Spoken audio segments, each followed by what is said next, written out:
Group tuned in here today, and again, I'm really happy that we can sponsor a second round with the American School of Warsaw, and as importantly, the type of community support that they have galvanized around the global pandemic and keeping on-site learning going. And also good to welcome not only John, the director, but also Jarek, Dr. O, as they work so closely together towards, again, the committee of experts and how they've worked through their protocols and keeping people safe, but keeping teaching and learning going no matter the circumstance.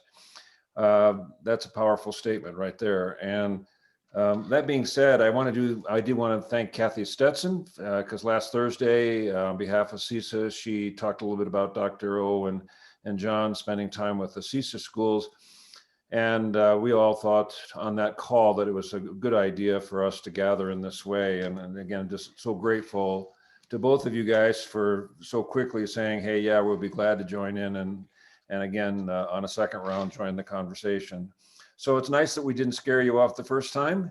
And more importantly, it's even better that you are so willing to share what you've learned over the past months, as we all continue to grapple with the dilemmas that confront us almost a little different almost every day. So with that in mind, do I turn this over to you, John, or to you, Jarek? If you don't mind, I think I'm going to start and then I'll introduce Jarek, and he'll take us deep into future-focused leadership, which I think is the core of what we're going to try to share with you. But I thought just quickly, and I shared this with Jarek earlier today, I don't know if you had a chance to take a look, but just a couple of slides about what our results have been here at the American School of Warsaw. And I just dropped into the chat the revised white paper. Originally, we were published up on Medium, but we spent some time with an additional consultant editing our paper. And we're looking at another revision, I think, that's coming down the line with some of our results.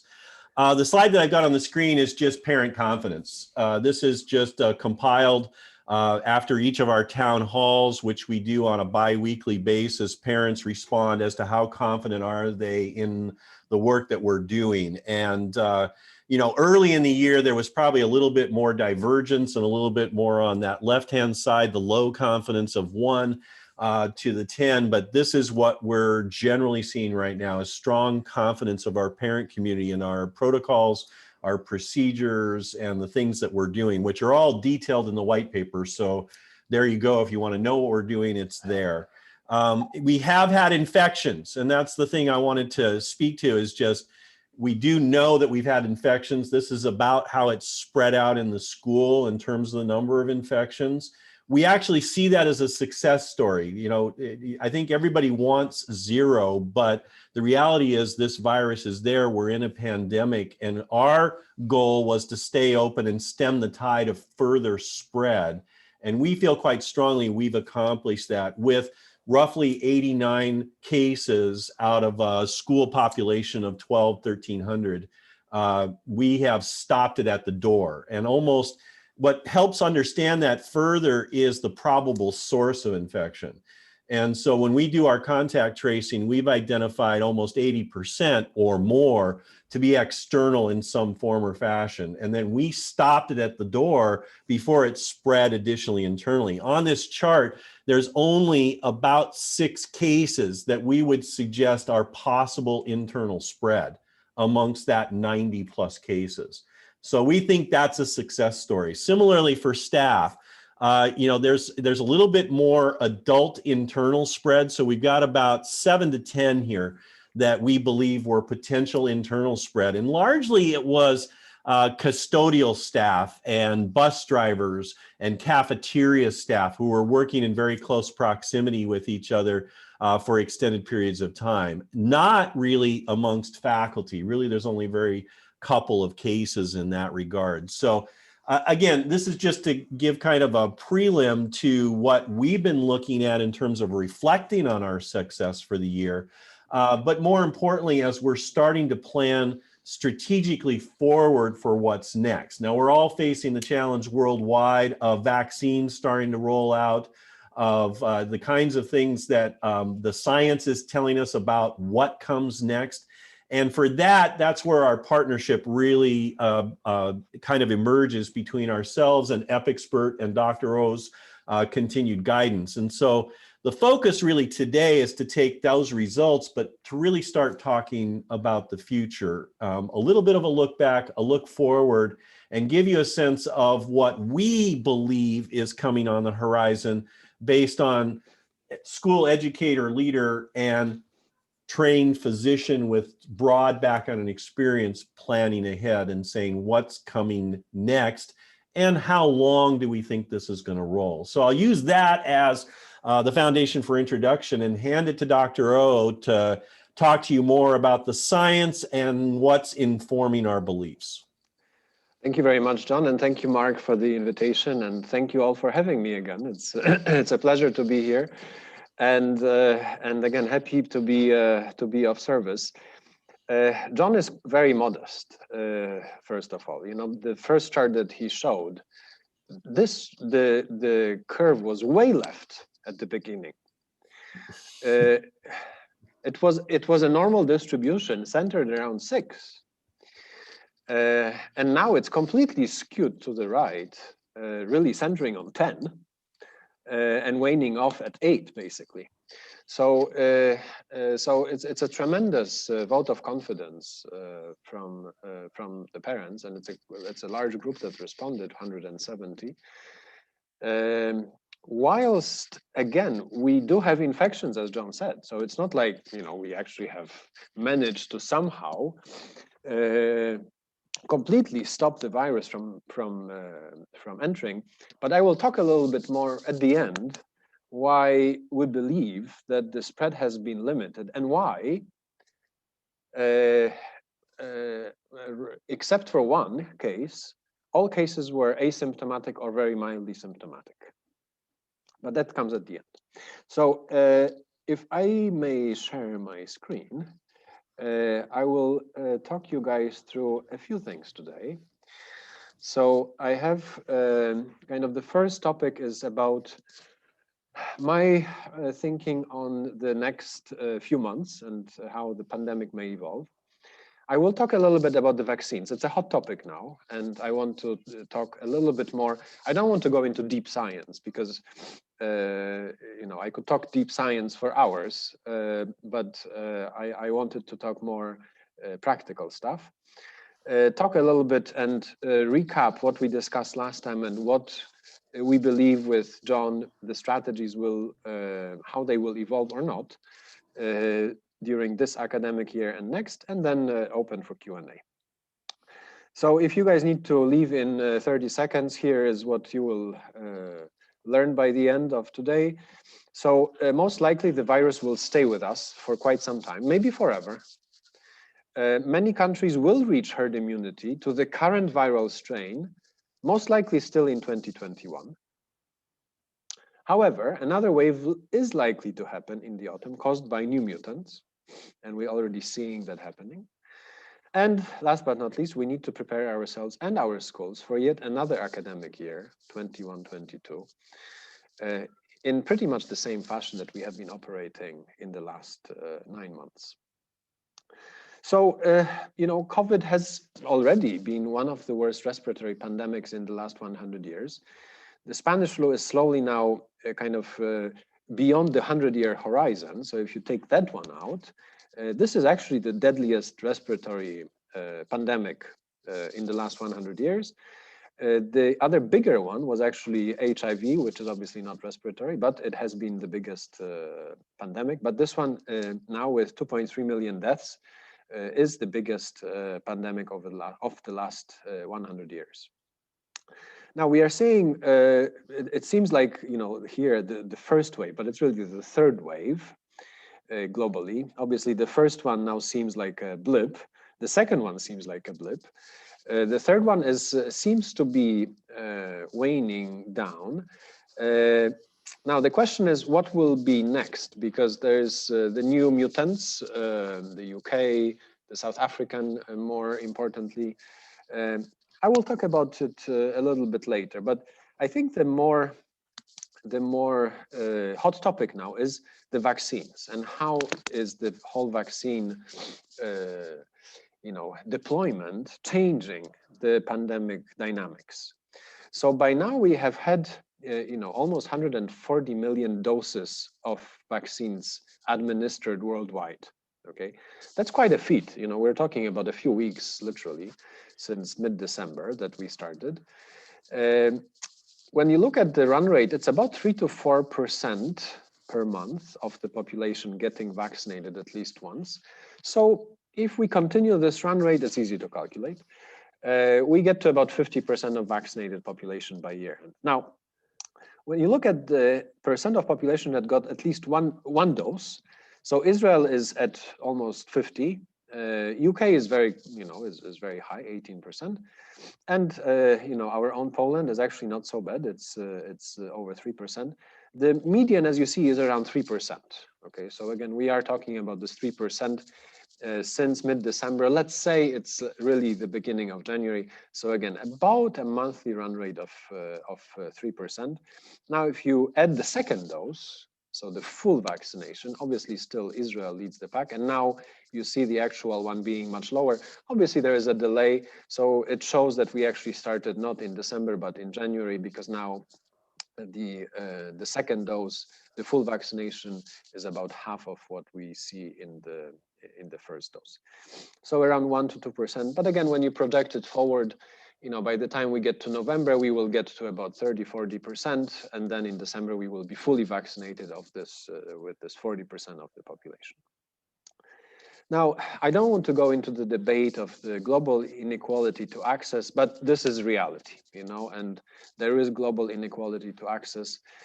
And about countries which represent about 13% of the worldwide population, they ordered more than 80% or 80% of the declared vaccine supply. I point out declared because, as we see now, the declared and the real very often is unfortunately not equal, and very often the real is much lower than the declared.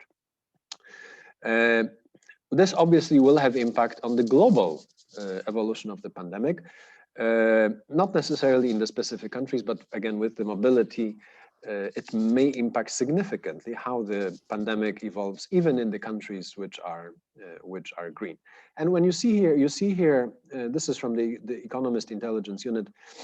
So this 13% of the worldwide population seems that will have received the vaccine by late 2021. So they're projecting even a more bullish projection that I am projecting based on the January run rate. So this assumes a significant acceleration in the vaccination programs in the following months.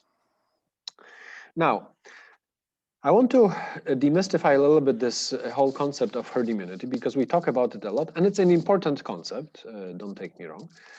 But it's something that needs to be understood well. So herd immunity is achieved when a sufficient portion of the population is simultaneously, keyword, simultaneously immune to the current strain to prevent sustained transmission. So herd immunity serves to completely stop the pandemic. Because herd immunity, in essence, renders the virus not able to find a host, a viable host, because all the hosts, or the sufficient number of hosts, are vaccinated, and the virus is immediately destroyed. So herd immunity serves to stop the virus. Now, there is only one disease that has been completely eradicated, so herd immunity was achieved. So based on this example, it appears that more likely than not, we will not achieve a complete eradication of SARS-CoV-2.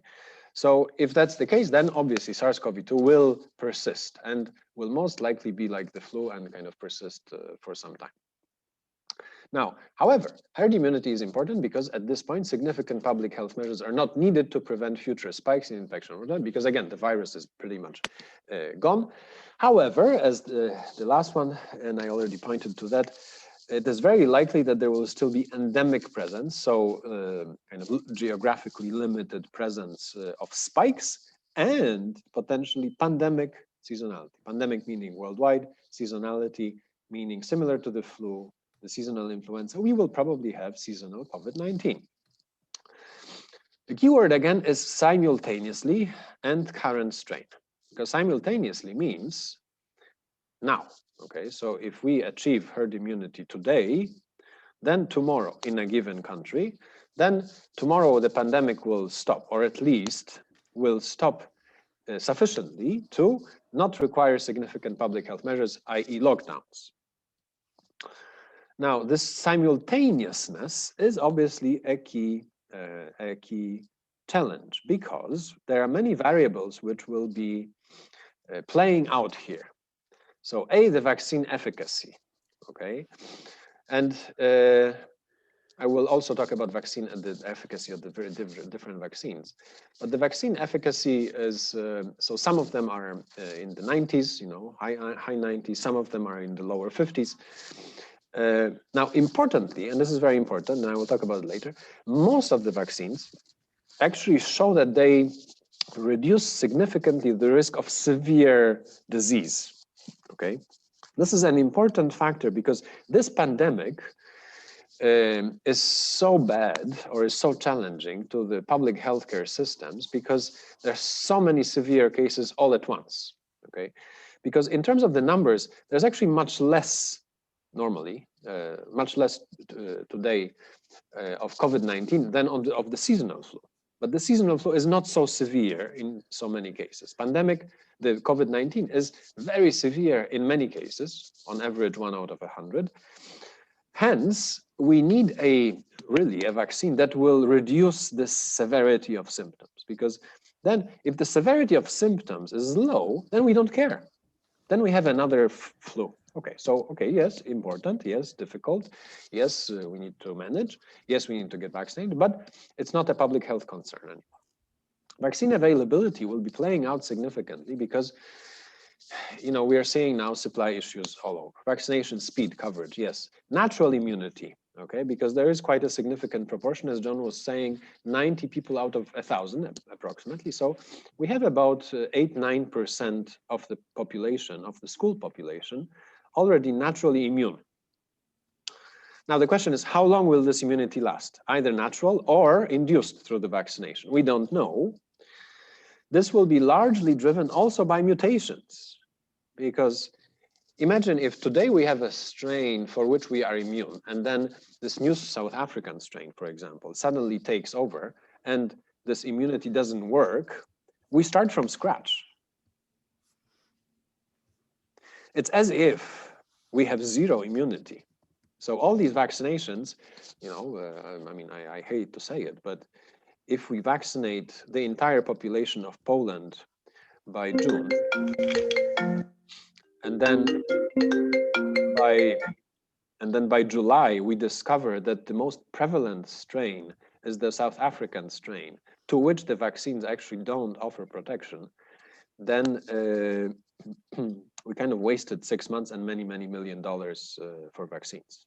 Sorry to say, but that's the reality of this disease. Now, there's a very interesting chart here. I don't want to dwell into details how it's constructed, but there's basically 3 axes here. So on one axis, you have the vaccine efficacy. Okay, that's a given, basically.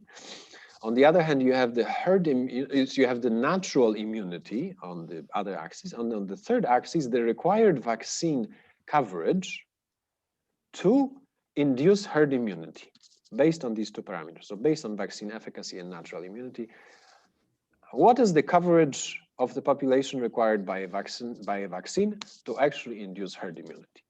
And here, with the assumption that you have a vaccine efficacy of 95%, okay, and natural immunity of between 10 and 20%, the required vaccination coverage to reach herd immunity is between 50 and 60%.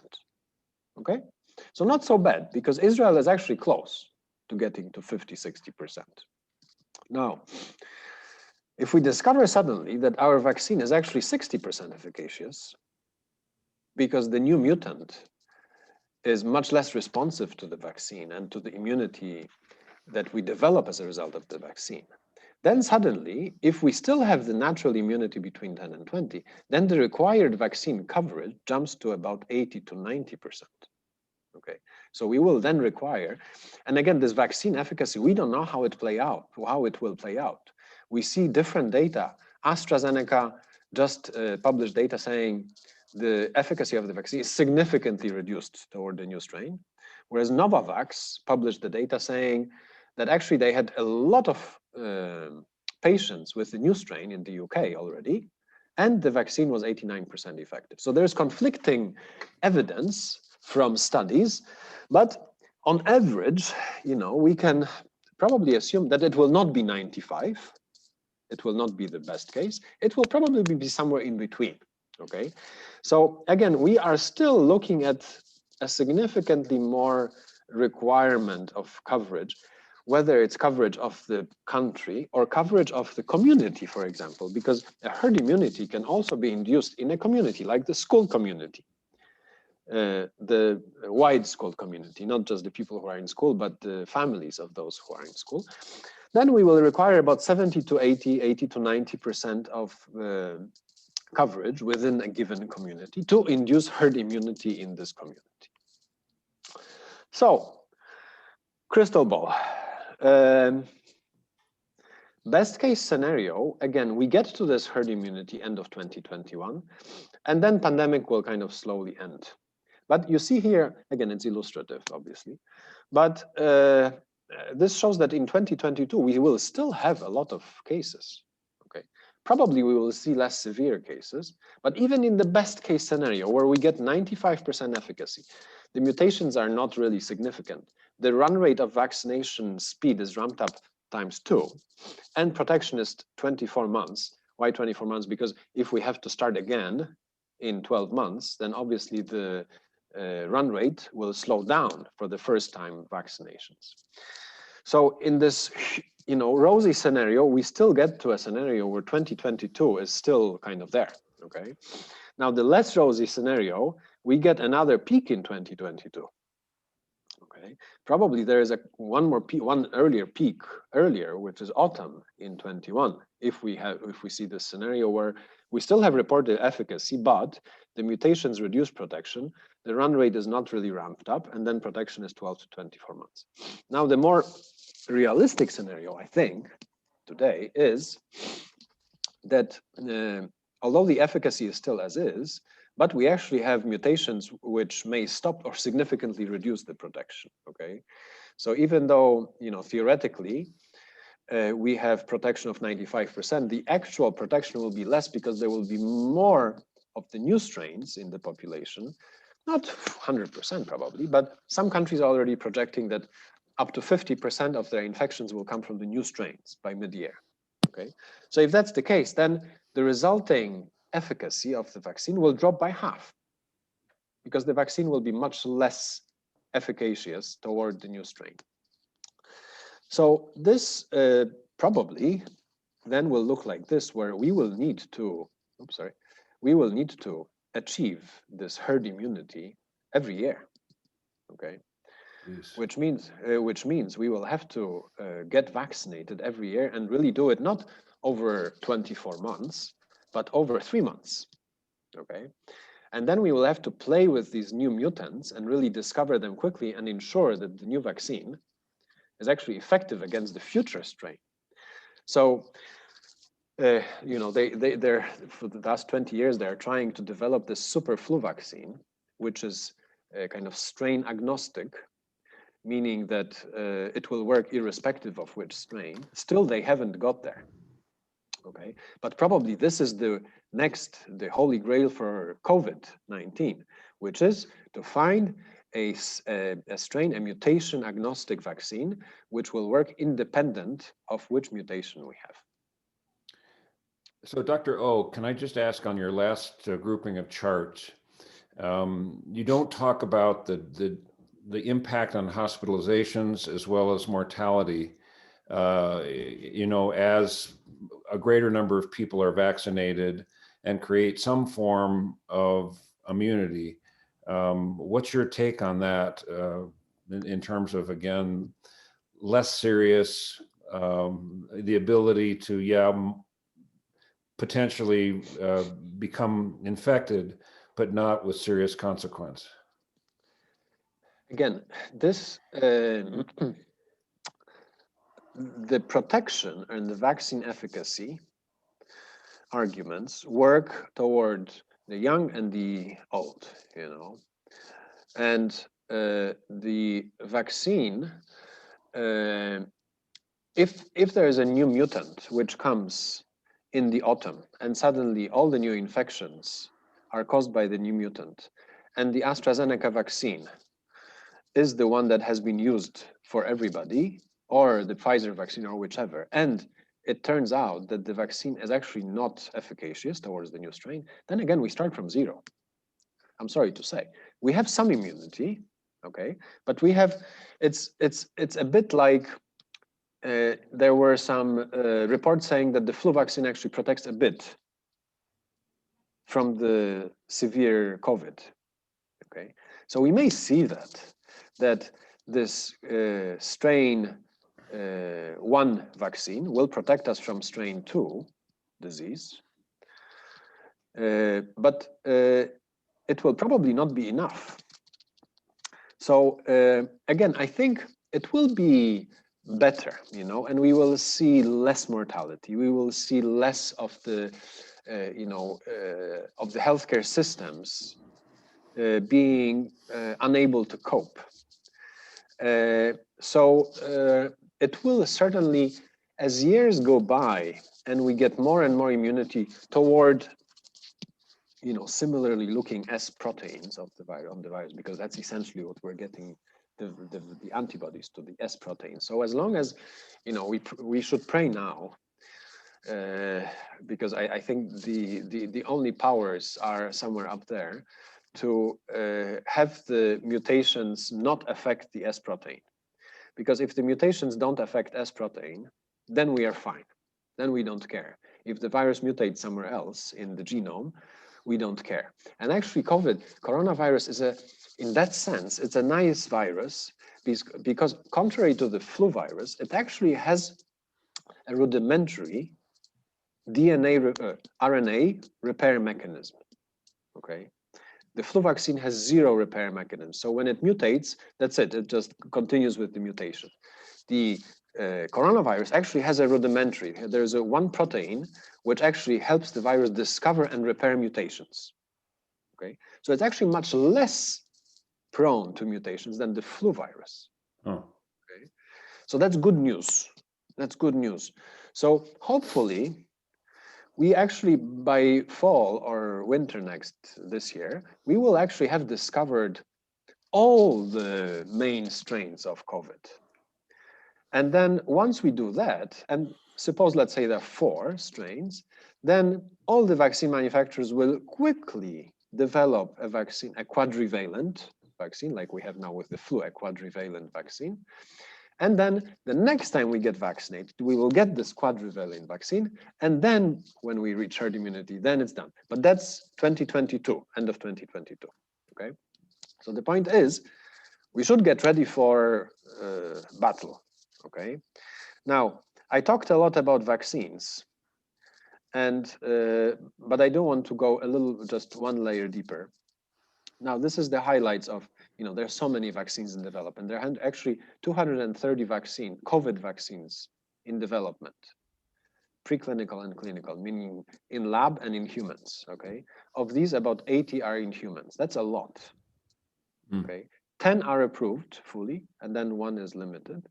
And you see here on the right which are approved and were. Now, just some vaccinology 101. There are basically 4 types of vaccines. Sorry for the title, it says 3, but it's actually 4 different types of vaccines. So we have the newest one. It actually goes, we should read from the right to the left, okay? So I will start from the right.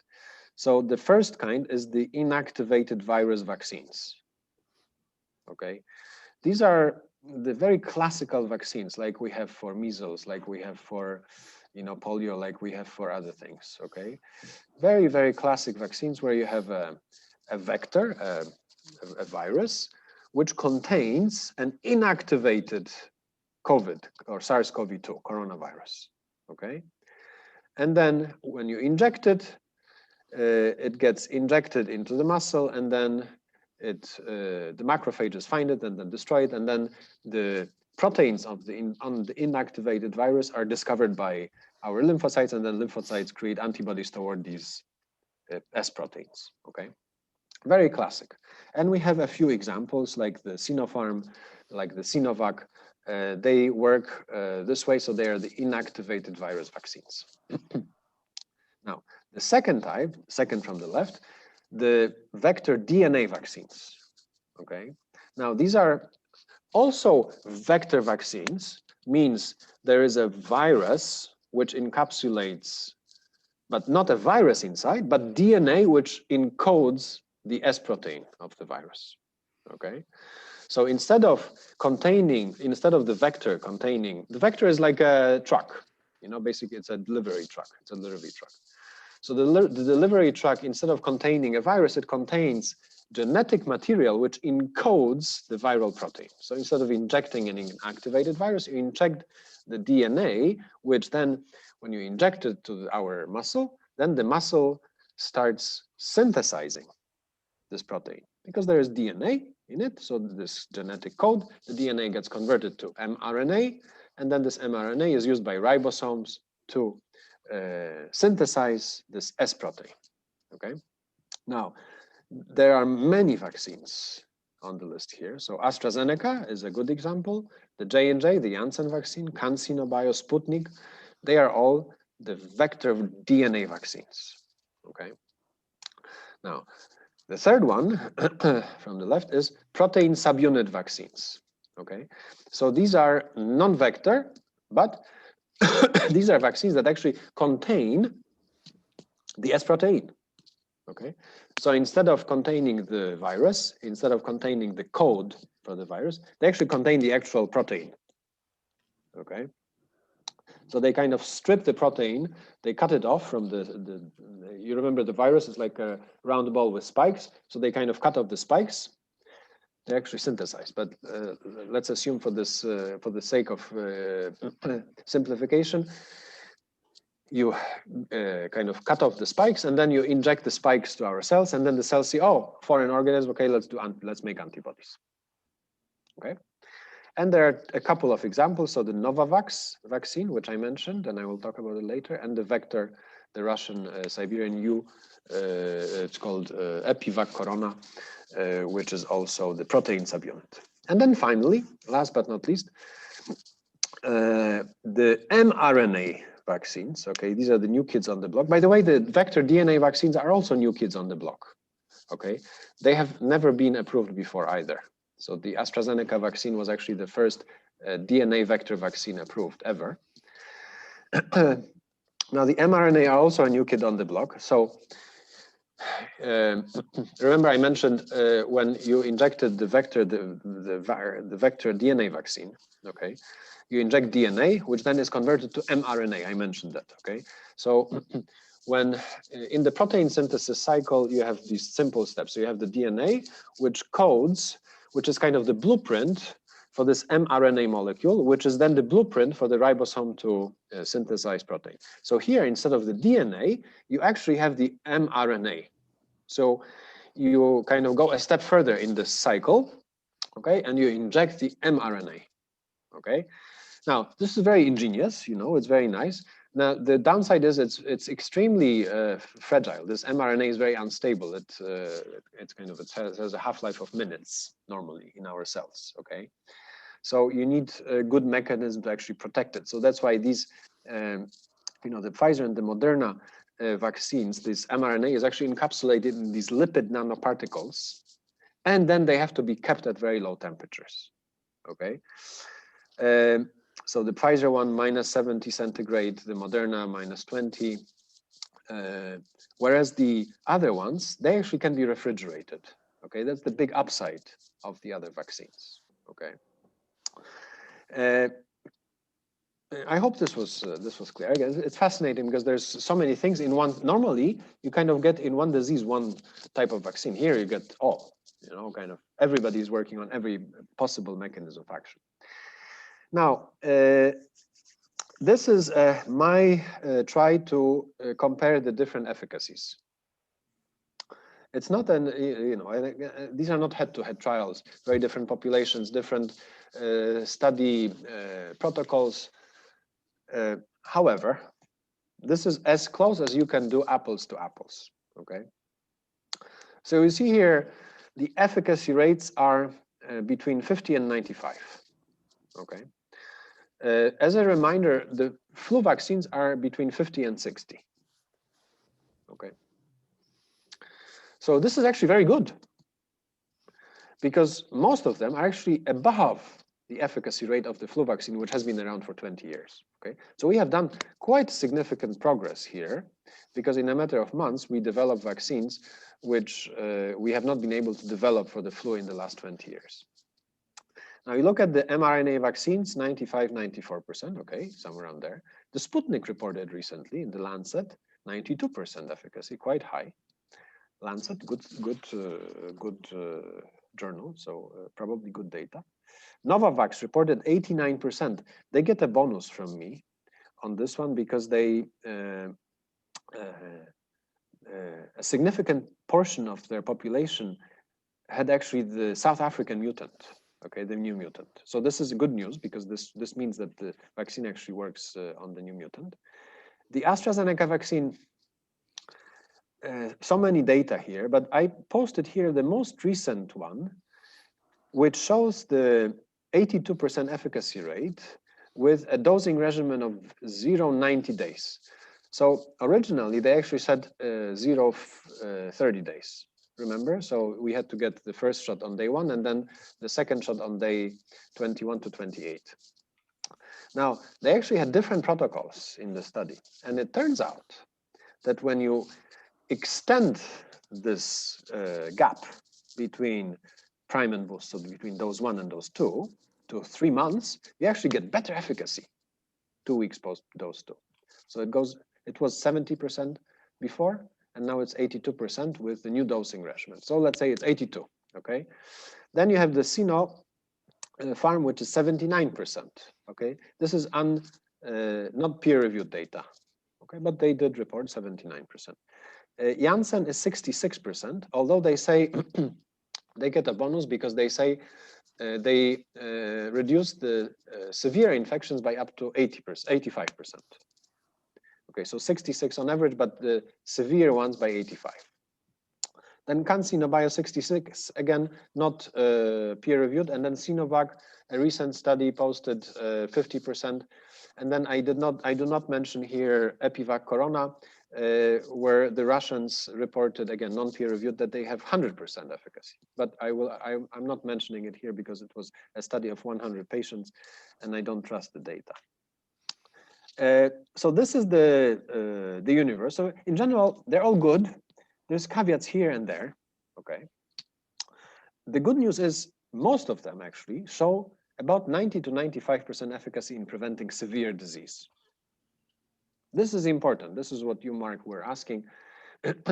How is it with the severe disease and mortality? So irrespective of— Jarek, this is that range of efficacy, right? I mean, efficacy can mean reduce symptoms and you're still going to get the virus versus not getting the virus at all. So efficacy has this broad range to it. It has very broad range. And we, again, care a lot about preventing severe disease. I don't really care that much if you reduce the somebody who has a cold to somebody who does not have a cold, because I don't care as a physician or as a public health official.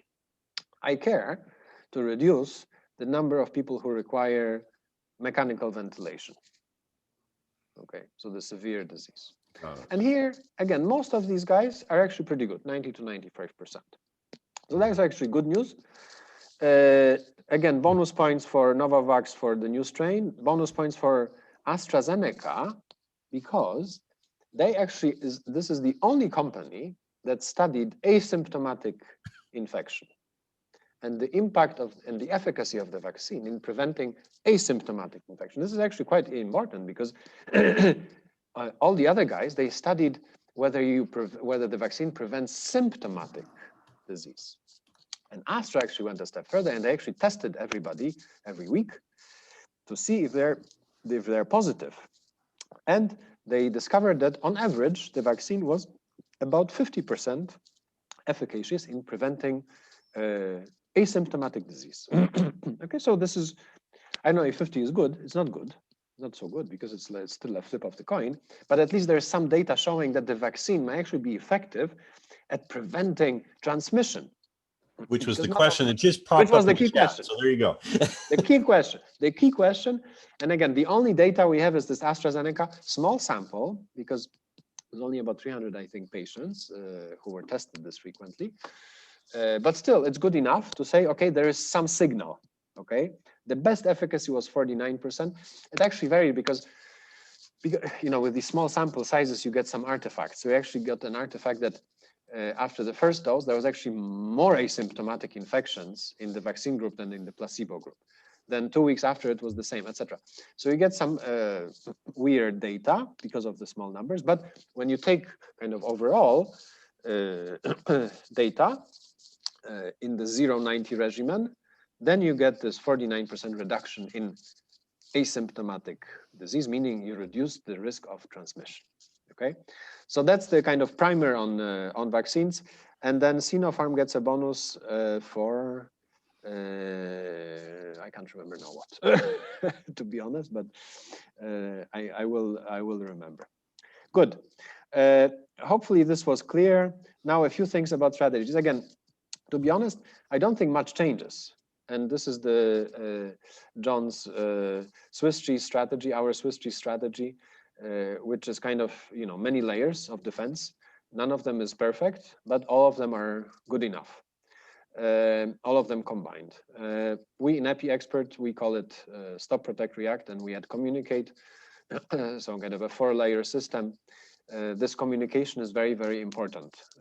And Jon actually sends an email to the entire community every day, you know, and then every case that we have, Jon sends an email to the entire community saying, we discovered, here's the action plan, here's what we ask you to do. Every time we discover a case, the nurses call every parent and say, okay, here's what happened, here's what we need you to do with your child. So very, very important. This was one of the learnings we actually took from the failed example of the University of Illinois, which introduced a perfect testing system, but they failed to actually act on it because they relied on the authorities to help them act. And it took 3 days, 4 days for the authorities to act. And we said, no, we cannot wait 3-4 days because in 3-4 days we will have a big outbreak. So we need to act today in 1 hour, not in 4 days. I think the point here also, which is important is, and Jon also alluded to this already, is you guys will be seeing a mix of different types of people in your population. So you'll have, depending on whether they had COVID, they did not have what they have now, they have been vaccinated. So you'll have the naive and healthy, naive meaning virus naive, meaning they were not exposed.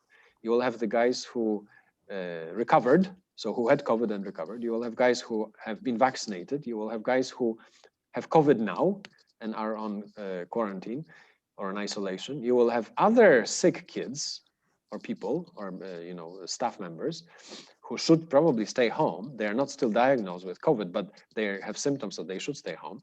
You will have people who are quarantined. The point is you need to manage this population a bit differently. It's not just about, you know, present absent. It's not just about, you know, kids who kind of have good grades and bad grades. Now you have an additional layer which you will need to manage. We manage this through this proprietary OK for School app. Happy to discuss with you guys if you want. It kind of helps the population to, it helps the school management, the school head, to see what's happening in the population. And we're now adding nice reports thanks to Jon's help. So irrespective of what you use, the point is you need to have it because it's kind of a daily bread and butter for you to manage your school population. And we still go back to my previous presentation, which is this creating the safe bubbles. It's still about creating safe bubbles.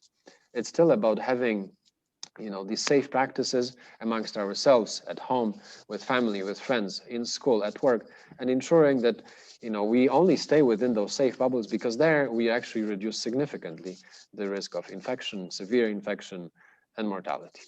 Thank you very much. Happy to answer any questions. Obviously, I would not be myself if I did not mention healthy lifestyle. So remember about healthy diet. I encourage you all to switch to the whole foods, plant-based diet. I encourage you to sleep well, 7 to 9 hours a day. And I encourage you to move at least 30 minutes a day, or 10,000 steps. And I encourage you to smile. It actually has been proven to improve cardiovascular health as well. Good. Q&A. That's outstanding. Molly, thank you. Thank you. I put the link on OK for School in the yes, thank you. chat, as well as EpiXpert's URL, if you want to take a look at some of the other programs that they're offering, both to the corporate community as well as to the school community. Okay.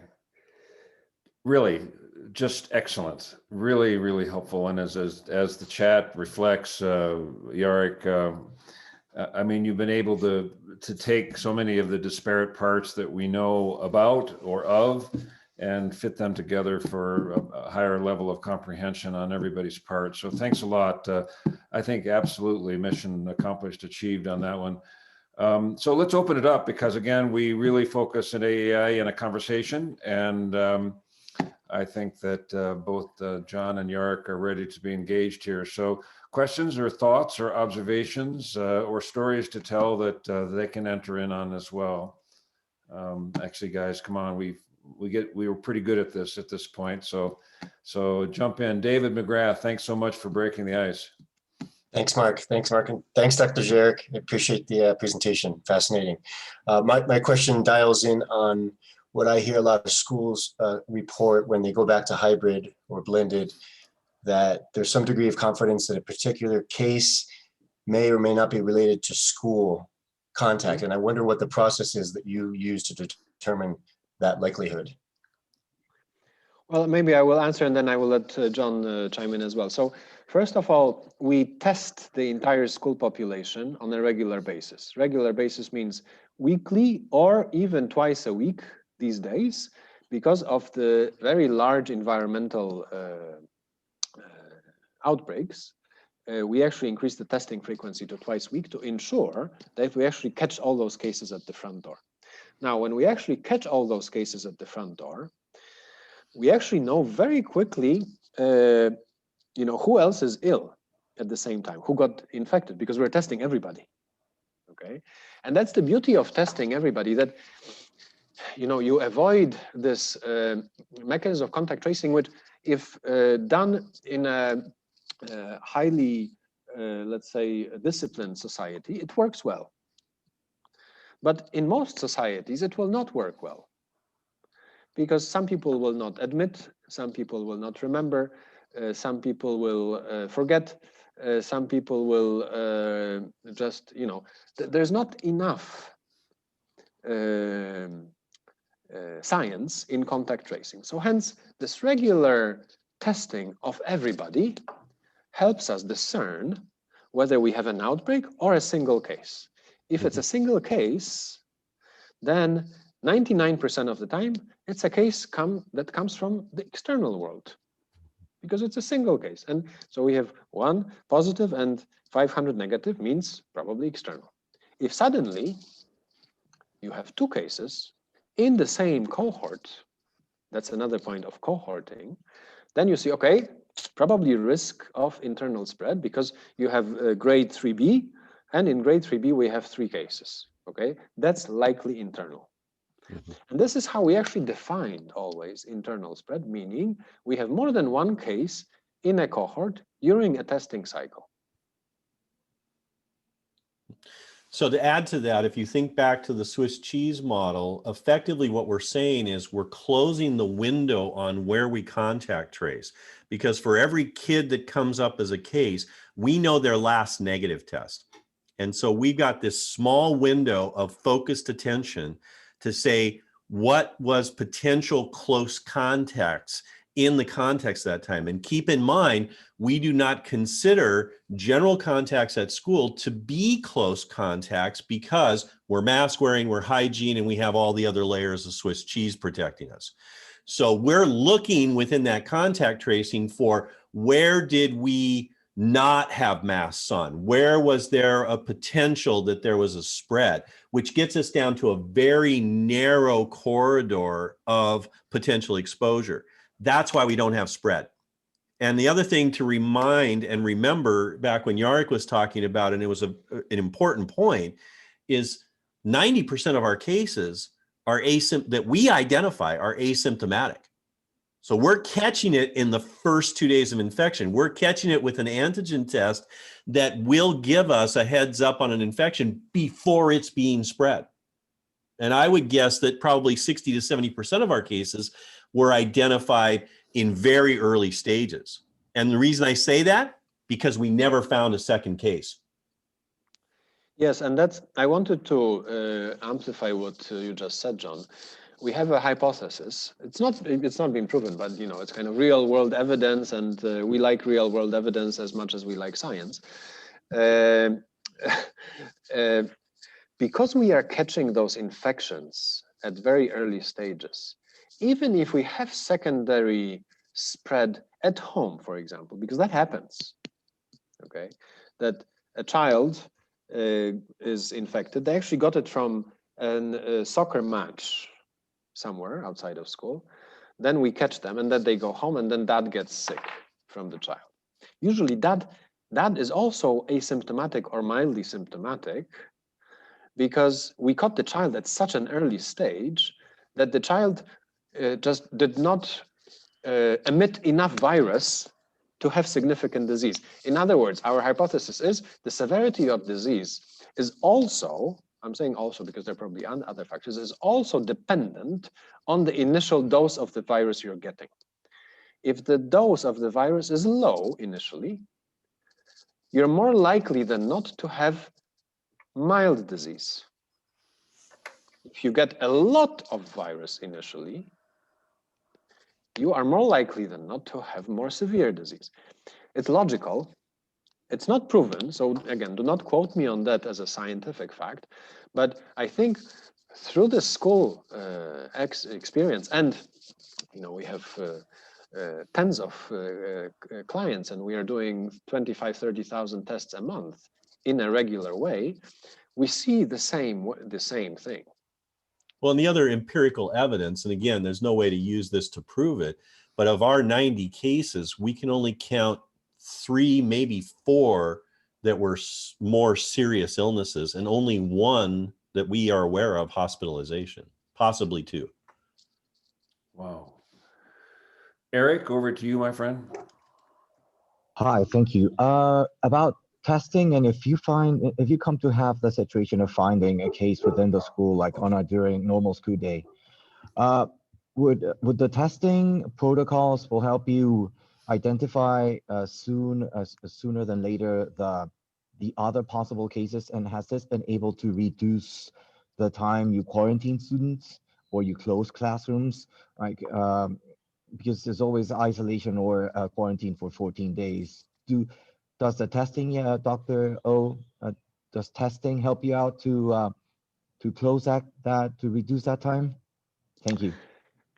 Excellent question, Eric. And so we actually don't close classrooms. Okay.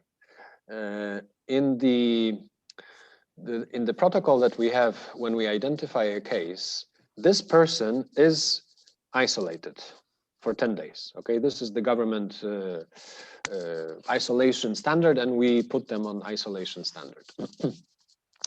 Now, we rarely quarantine anybody else. I say rarely. Sometimes we do. Sometimes when you have very close contacts in school, outside of school, that's why we do some contact tracing. We will quarantine them, although we quarantine them only for 5 to 7 days, and then we readmit them upon testing on reentry. So if testing on reentry is negative, then they can come in. And again, usually within 5 to 7 days, we will discover 95 to 99% of the potential secondary infections from this original source. But normally, we actually do not isolate. I mean, there was maybe... I think we had two closures, two closures, two virtuals. For 3 to 5 days for a for 3 cohort. to 5 days for a cohort. First time we had internal spread, so we had 3 cases in one class, so we closed down the whole cohort. And then second time, I think we had also within one class 2 cases.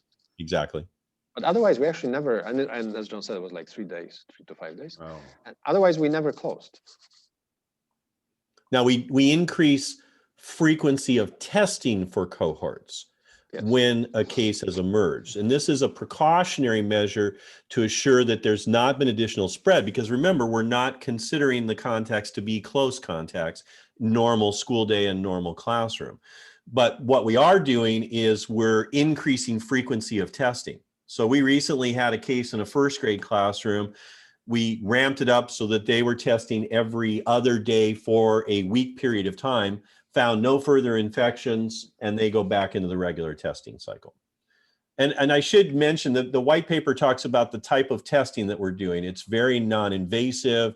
It's got a lot of protocol and backdrop to it. And we're also pooling in a more health surveillance mode rather than a diagnostic mode, which on the basis of frequency actually yields better results in terms of what we catch. So we're at probably 97, 98, 99% that we're catching, as proven by the data, asymptomatically. Wow. That seems like a pretty good spot to bring this to a close at the top of the hour. Jarek, first of all, I hope you will be kind enough to send on your PowerPoint to me today. With pleasure, sure. So we can get it out to more people across our briefing that'll be published later this afternoon, stateside time. So thank you.